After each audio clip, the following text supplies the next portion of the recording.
I know you don't want to comment on the Fed. The president tweeted yesterday that he would like to see, I think he called them the boneheads at the Fed, lowering interest rates. But he also talked about something that I believe does fall under your purview, and that is the longer-term borrowings that we could do in the United States with lower rates.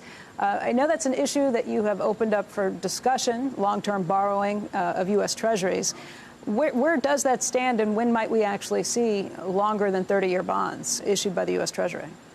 Well, this is something I have talked about over the last 2 years, and it is something we are very seriously considering. We're looking at issuing a 50-year bond, what we would call an ultra-long bond. We think there's some demand for it, and that's something we'll very seriously consider for next year. There's some technology issues we need to make sure we have in place. There's market issues. But we would do this in a way that if there is demand, it's something that we would meet. I personally think it would be a good thing to expand the U.S.'s borrowing capabilities. And although our job is not to market time rates, I would say it's obviously quite attractive for us to extend and de-risk the U.S. Treasury borrowing. So we're also looking at extending the weighted average maturity of the Treasury borrowings to de-risk this for the U.S. people.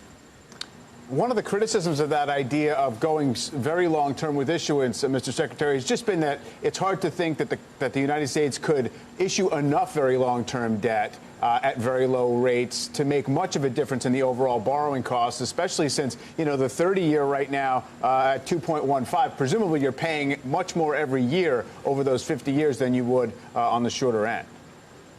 Well, we're going to look at what would be the spread of the 50-year to the 30-year, and we would only issue if we thought we could do it at an appropriate spread.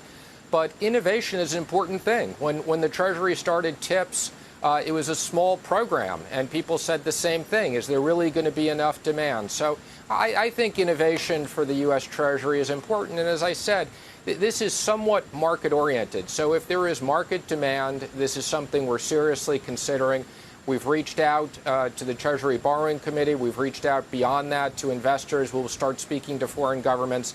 And it's not on the table for this year, but it is something very seriously on the table we're looking at doing next year.